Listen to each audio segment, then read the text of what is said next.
গোটা দেশ বরবাদ করছে এবং এই নিয়েই আমরা প্রশ্ন করেছিলাম প্রাক্তন এনএসজি কর্তা দীপাঞ্জন চক্রবর্তীর সঙ্গে। তিনি কি বলছেন শুনুন। করিডোর, আমি এটাকে বলবো শুধু সেফ করিডোর নয়, এটা একটা সেফ ট্রানজিট হাউস বানিয়ে ফেলেছে বেঙ্গলকে। এই যে আপনি বলছেন যে 6 জন, আমি 6 জনকে নিয়ে চিন্তিত নই, আমি বরং চিন্তিত 6 লক্ষ বা তারও বেশি। এই যে লক্ষ লক্ষ লোকজন ঢুকেছে পশ্চিমবঙ্গে, অনুপ্রবেশ করেছে, এরা যে সারা ভারতবর্ষে ছড়িয়ে পড়ছে এবং এদের কাছে আধার কার্ড, প্যান কার্ড ইত্যাদি সরকারি পরিচয়পত্র চলে যাচ্ছে বা ভোটার আই কার্ড, সেটা তৈরি করছে তার বেসিক ডকুমেন্ট যেটা সেটা রেশন কার্ড। এটা একটা বৃহৎ ষড়যন্ত্র ভারতবর্ষকে বিপন্ন করার, রাষ্ট্রীয় সুরক্ষাকে বিপন্ন করার। আর একবার আপনাদের জানিয়ে চাইবো, কর্ণাটকের চিত্রদুর্গে যে 6 বাংলাদেশে ধরা পড়েছে তাদের কাছে যে জাল আধার কার্ড নথি পাওয়া গিয়েছে তা তারা পেয়েছে এই কলকাতা থেকে।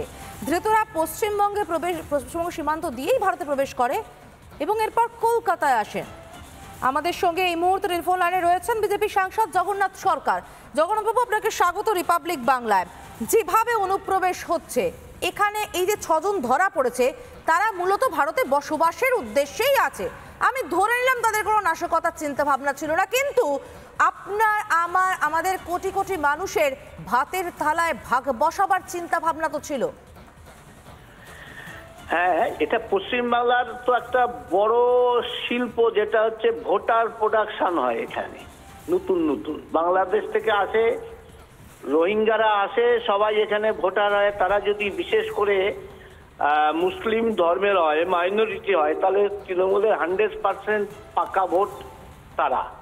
আর সেই কারণে তাদের সরকারি মদতে, পুলিশের মদতে বলা চলে রাজ্যে, একাধারে তাদেরকে আধার কার্ড, ভোটার কার্ড করে দিয়ে এবং অন্য রাজ্যে গিয়ে তারা জাল বিস্তার করছে। আগামী দিন ভারতবর্ষের যে জনসংখ্যার যে অঙ্ক, অর্থাৎ উপাসনা ভিত্তিক বা ধর্মভিত্তিক পরিবর্তন হচ্ছে, পশ্চিমবাংলার ডেমোগ্রাফি দ্রুত পরিবর্তন হচ্ছে এবং এরাই হচ্ছে তৃণমূলের মূল বল এবং ভরসা।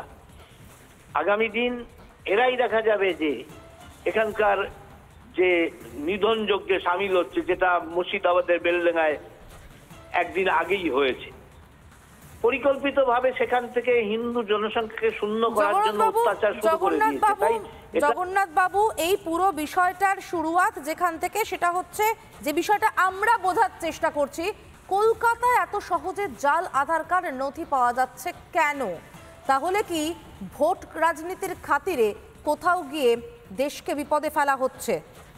একদম দেশ বিরোধী কার্যকলাপের স্বর্গরাজ্য পশ্চিমবাংলা, সেটা এখানকার মুখ্যমন্ত্রীর মদতে হচ্ছে। কলকাতা থেকে শুরু করে কয়েকটি বিশেষ করে জেলা, সমস্ত দুর্নীতি থেকে শুরু করে দেশ বিরোধী কার্যকলাপ হচ্ছে। পুলিশ তারা তোলা তুলতেই ব্যস্ত।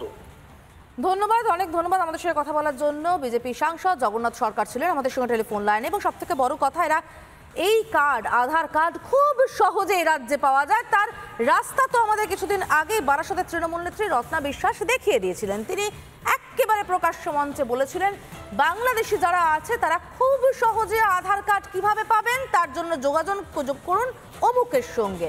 দেখুন সে দৃশ্য। আর 3 মাস পরেই আমাদের লড়াই লড়তে হবে, লোকসভা নির্বাচন, ভোটার লিস্টের কাজ চলছে। এখানে অনেক জাকিরদার নির্বাচনী এলাকায় অনেক বাংলাদেশি লোক এখানে বসবাস করেন। জাকিরদার লিঙ্কটা ভালো করতে পারে, অভিজিৎটা বললেন, আমিও বলছি। যদি লিঙ্কের কোনো সমস্যা হয়, বাংলাদেশ থেকে যারা এসছে ভোটার লিস্টের নাম তোলার সমস্যা হয়, জাকিরদার এই কাজটা ভালো করে দেবে। আপনারা সবাই যোগাযোগ করবেন এই অফিসে। কেন্দ্রীয় মন্ত্রী বিজেপির রাজ্য সভাপতি সুকান্ত মজুমদার, তার সঙ্গে যোগাযোগ করেছিলাম আমরা। তার প্রতিক্রিয়া শুনবো, পাশাপাশি শুনবো সিপিএম সাংসদ বিকাশ রঞ্জন ভট্টাচার্যের প্রতিক্রিয়া।